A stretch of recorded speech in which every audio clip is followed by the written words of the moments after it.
Hey everybody, welcome back to the Thinking Crypto channel. I hope you're doing well. I want to discuss XRP and the Digital Commodity Exchange Act, which Brad Garlinghouse has been talking about recently.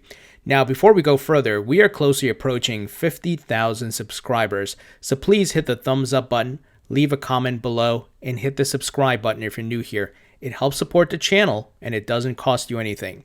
So guys, just to give some context and background, XRP back in 2017, just on speculation alone, went to near $3.60. I was there for it. I made some money off of XRP. Not as much as I would have liked. I wish I accumulated a lot more, but this time around, my bags are filled. So, and of course, we've been seeing a rally from XRP, a very bullish momentum here. And, as far as the statistics, XRP year to date, or I should say over the past 12 months, is up 186%. Bitcoin, in comparison, Bitcoin is up 162%, and Ethereum is up 304%. So I want to talk about what would happen if we eventually got regulatory clarity so that the banks in the United States could actually leverage Ripple ODL, which uses XRP. For example, Bank of America, which is Ripple's partner based in the United States. What if they start using ODL to move money cross-border, right? What would happen? And what are the steps we need to get there, guys?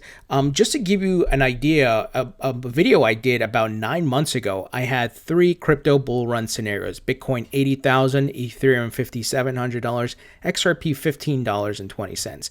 That's just using the math, very conservative, like a 4x from the last all-time highs.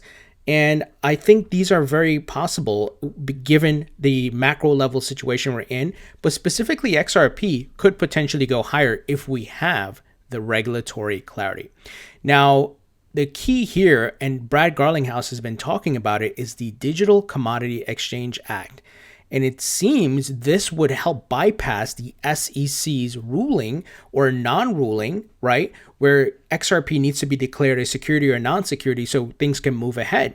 But if they don't do that, this act right here, this law or bill could help put into law something that gives a new national crypto framework that bypasses that. Now, I'm going to play a clip here with Brad Garlinghouse interview with Julia Chatterley from CNN, where she asks him about regulatory clarity and he talks about it. Let me play it for you. Talk to me about regulation, because this is what it distills down to, what the future of regulation looks like. You've said, look, we're a patriotic US company, we want to remain here, but the regulation here is to some degree suppressing innovation, it's restricting your business, and you see others doing better around the world.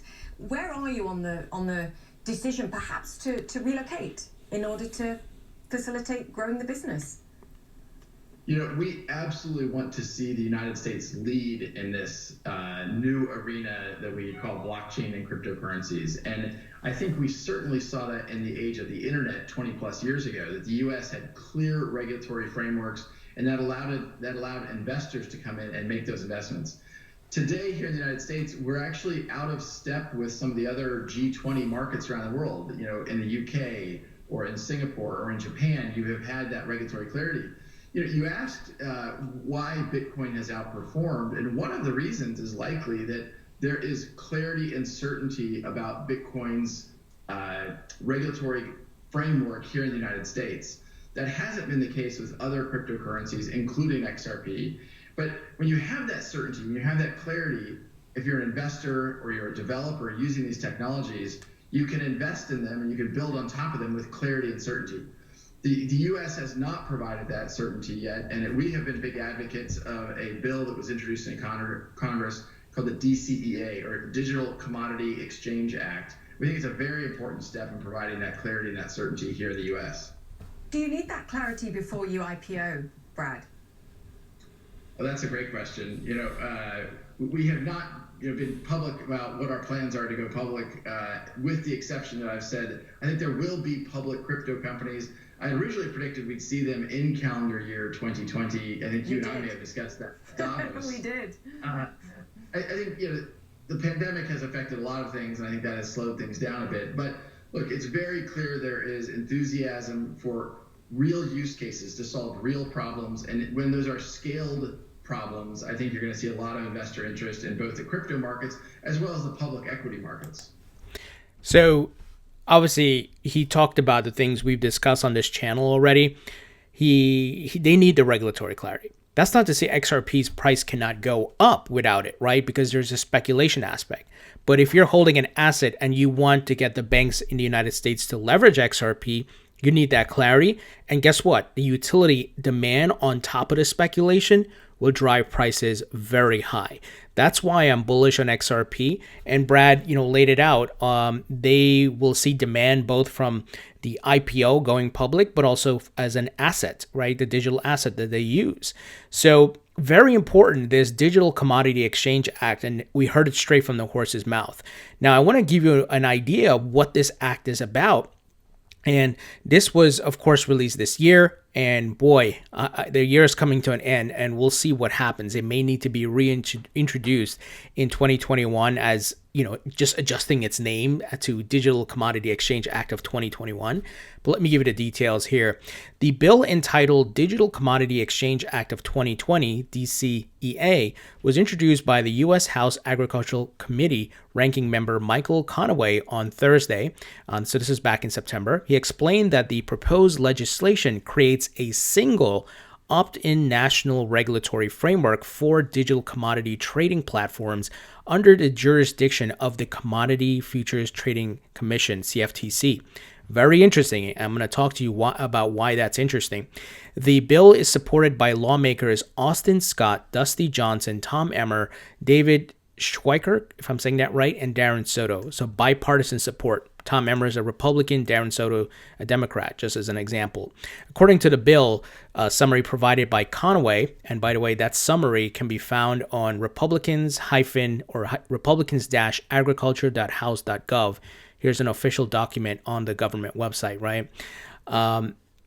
So according to the summary provided, the legislation aims to fill in the regulatory gaps that exist between the CFTC and the U.S. Securities and Exchange Commission in digital assets markets, adding, it creates a framework that to regulate trading venues which list emerging digital commodities such as Bitcoin, Ether, their forks, and other similar digital assets for public trading.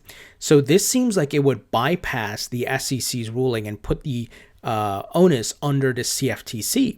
Now, here's what's interesting, right? The former CFTC chair, Chris Giancarlo, he came out this year publicly, once he was out of office, of course, and said XRP is not a security. And we saw Congressman Tom Emmer, who's one of the gentlemen who drafted this bill, said XRP is not a security. He also said this, and he said it on video. It was a webinar he did with Brad and many other people in the crypto blockchain industry. So this is getting support. XRP is getting support from government officials here. This is why I'm so bullish, guys. This thing is big, and you're not going to have people and congressmen and congresswomen talk about it and talk about the declaration of what it is publicly like that, putting their reputation on it, if it wasn't something that was going to be big. You think they don't know about the banks waiting to use XRP in the United States? They know. That's why they're talking so publicly about it. That's why Chris Giancarlo did an op-ed. This thing is big. So don't miss that, guys.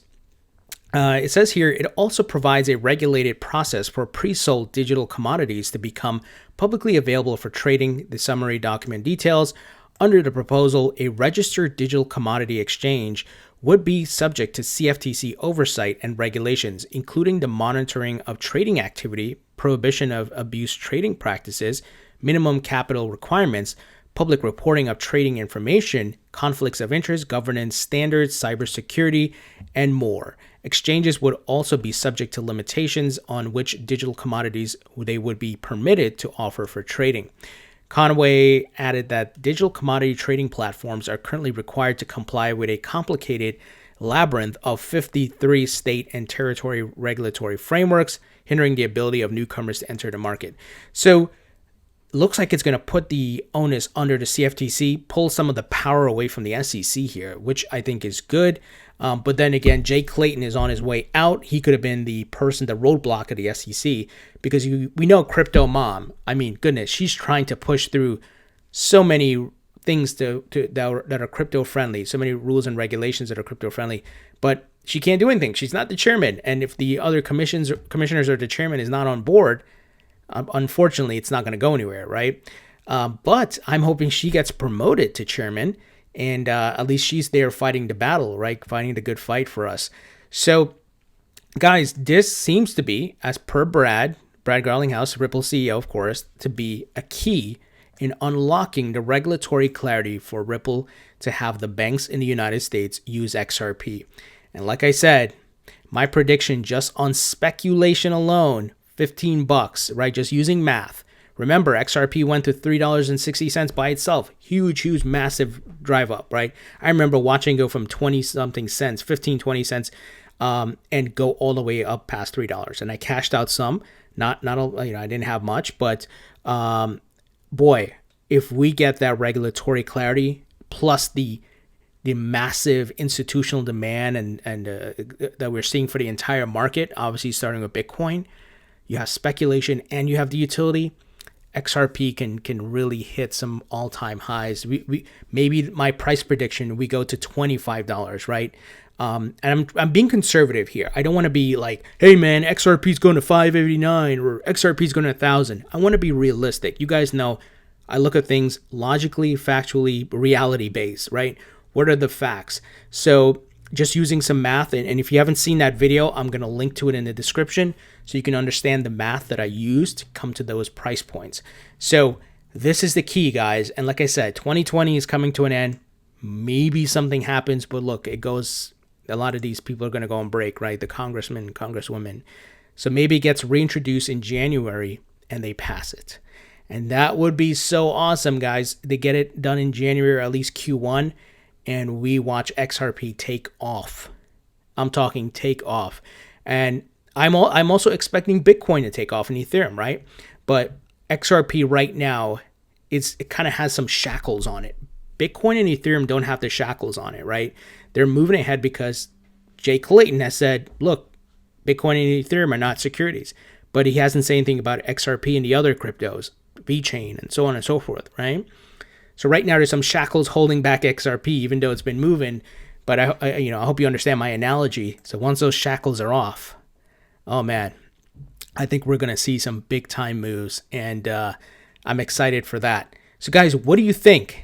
You think this thing could get passed maybe in Q1 2021, just given the time? Obviously, we're hearing it directly from Brad, and he's kind of going on TV, beating the drum, trying to get the clarity. And we could see the likes of PNC Bank and Santander and Bank of America and all their respective bank partners in the United States start leveraging Ripple ODL. And that's why I'm bullish on XRP. And one last thing, guys, I actually forgot about this. Raoul Pal, shout out to him. This guy is a global macro investor, successful before crypto. He's holding Bitcoin, Ethereum, but now he's starting to open his mind up to XRP. I got to give this guy credit. He's not a maximalist. He has an open mind. Like he said here, watch with an open mind. He did a video talking about XRP and all of that. And he's one to say, hey, I don't know anything. Teach me, show me, right? I got to respect that. So give him a follow on Twitter, man. This guy's smart. He's cool. And he's not like a maximalist for any coin. He's just looking for a way to make money like you and I. So guys, leave your thoughts and comments below. Hit the thumbs up button. Share this video. And I'll talk to you all later.